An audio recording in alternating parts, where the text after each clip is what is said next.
Big good one here, and eventually we will like, subscribe, share, all that good stuff, help promote and rank up my channel. I cover a lot of the woke culture nonsense, and I also, talk a lot about Marvel, DC, EU, Star Wars, Jurassic Park, Ghostbusters Afterlife, Chucky TV series, Scream 5, horror movies, just things that I find incredibly interesting that are deeply rooted in my upbringing. These things I'm really, really strongly passionate about. And then cancel culture, which is not deeply rooted in my upbringing, which is a bunch of SJW nonsense. SJW nonsense and cancel culture is just something that I found so bizarre, hilarious, and at the same time insane and greatly disturbing. Greatly disturbing. I can't stress that enough. So Disney's token LGBT scenes don't help Avengers or Star Wars pass viability test. I have to ask, what the hell is this? What is this viability test? And Disney, they're always virtue signaling, so this is funny that them of all people this happens to. So GLAAD's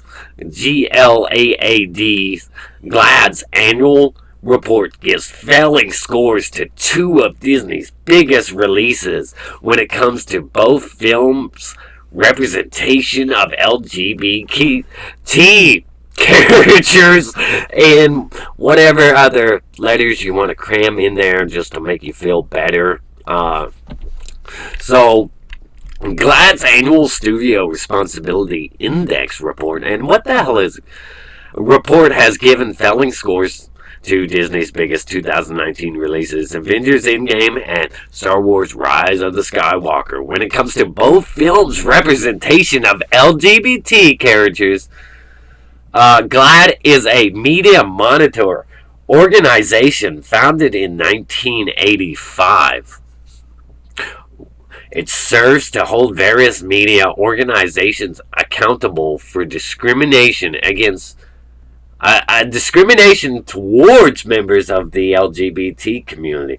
Okay, lack of representation is not discrimination. Now, if they're saying homophobic slurs or whatever on screen, that is discrimination. About freedom of speech exists in this country. If you really want to say that discrimination, that would be them not wanting to hire somebody based on their sexual orientation, or treating somebody like dirt based on that. This is not discrimination, and I'm not somebody that will typically defend Disney or their involvement with Star Wars or Marvel. I won't defend them that often due to all their crazy PR talking points, all their virtue signaling. As you can see, it's virtue signaling because they didn't even really represent it in the movies because they knew that it might hurt their films. But this isn't discrimination, okay? Lack of representation is not discrimination unless they intentionally did not hire someone knowing their sexual orientation. So GLAAD started as a means to fight back against discrimination, which this isn't. When it came to the portrayal of LGBTQ plus people in the news media, but as time went on, the organization evolved to cover and monitor LGBTQ representation in television and film. Now the organization is widely considered to be one of the most influential entities when it comes to holding media accountable for proper representation. Why does anybody need to be held accountable for telling a story that doesn't include gay people? Why? Ask yourself why. Two of Disney's biggest releases in 2019, Avengers Endgame and Rise of the Skywalker, both featured LGBTQ plus characters in Endgame. Co-director Joe Russo makes a cameo as a man in a group therapy session being led by Steve Rogers. Russo's character speaks about the first date he's gone on since Thanos snapped. While the scene is sweet, it drew criticism for how inconsequential the only LGBT character in the film is. In Rise of the Skywalker, Commander Larma Diacy, Amanda Lawrence, kisses her wife in celebration after the film's climactic battle, while Commander Diacy was a more of a consequential character when compared to Russo's character in Endgame. The film's representation was still criticized because of the blink and you'll miss it nature of the kiss.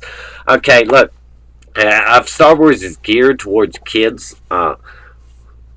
That just raises too many questions for kids who are already confused and don't need to be any more confused until they're grown up. And you can say, "Oh, well, that's just wrong to not represent gay people in this way or form," because we don't need to confuse kids any further. We don't need to. Let's just move on because I guarantee you somebody will come in here complaining in the comments section or something. I don't think kids need to be exposed to too much of that before they discover their own identity, which won't form until they're teenagers or adults.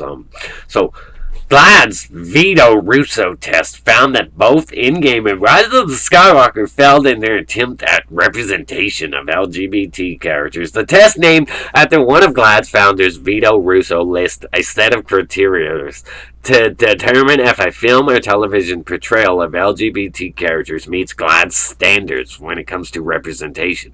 One of the criteria states that an LGBT character must be important to the plot, and the removal of that character from the film should have a significant effect.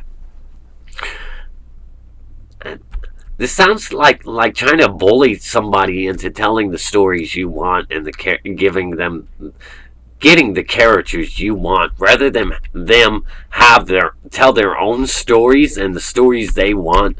This is so stupid. Judging by the above criteria, it's easy to see how Endgame and Skywalker failed. I can certainly say Rise of the Skywalker failed. Both Joe and Russo's character and Commander DAC could be removed from their respective films with little to no plot restructuring consequences. Besides Endgame and Skywalker, GLAAD also ran the veto Russo test on Disney's other big releases in 2019. Films like Frozen 2, Stuber, and Toy Story 4 all received failing scores. Overall, the studio received a poor grade, citing that out of 19 films they released theatrically in 2019, only 4 featured any kind of LGBT representation. This is still an issue that Disney has come under fire for, as Pixar was criticized for its use of gay characters in Onward. These people are telling the stories they put up money for, and they want to tell who you to criticize them for lack of gay characters. I don't know if that's the right argument to make, but still, why? It's not discrimination, dude. It's just lack of representation is not discrimination. Unless somebody's actively saying that we all know Disney does not actively say. In fact, they say the opposite. They get up there in their PR and they virtue signal all the time about LGBTQ stuff and minorities and diversity matters and all that. But as you can see, when it really comes down to it, and that's because they probably want that China money. And China's a god-awful place anyway. They really discriminate. So while Disney has been making better strides to include LGBT representation in their films, the studios seem to be dipping their toes instead of jumping in the deep end. More LGBTQ characters are appearing in Disney films than ever, including the first gay superhero in the MCU in Eternals, yet they play roles that are inconsequential to their respective films. Proper representation in media matters and can have a huge effect on the thoughts and attitudes that society holds towards certain marginalized groups. Okay, people don't really have anything against gay people. If you're straight, you're not into gay people. That's it. That's the extent of it. If you're straight, you're not into gay people. You're not gonna now. A very small portion of people will actively hate against gay people for just the fact that those people are gay, but the vast majority, we don't care. We don't. I don't care about your sexuality. Don't come on to me. That's it. That's it. Be respectful. So characters in desire to have more LGBT characters in their films. If that's the goal, then Disney should do a better job to make sure that those characters play an important role within the film. Well, you know what? If Disney is going to play this game, this PR woke talking points, all that, I guess yes, they should be held accountable. They should live up to their woke talking points that they're really just thinking, oh, this makes us look good. Saying this stuff makes us look good, and as long as we do that, we're so virtuous and great, or whatever. I don't really give a damn. All this stuff sounds weird to me. Lack of representation is discrimination. What the hell is that? Nobody wants this stuff crammed down their throats, okay? Because here's another thing. The vast majority of people are straight, too. And they don't want gay things thrown in their face all the time. It has nothing to do with homophobia or whatever. It's just not in their interest. They're not interested in gay stuff because they're straight.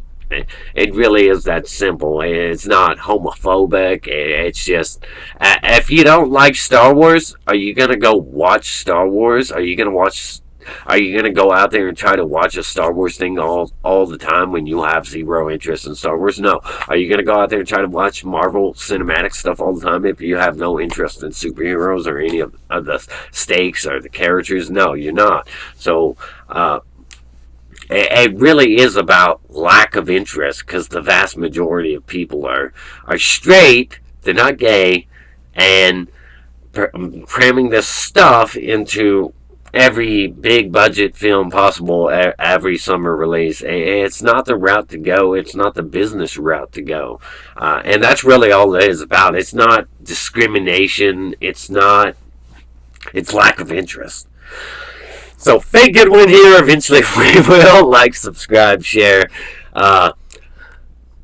Stay awesome, and rock on.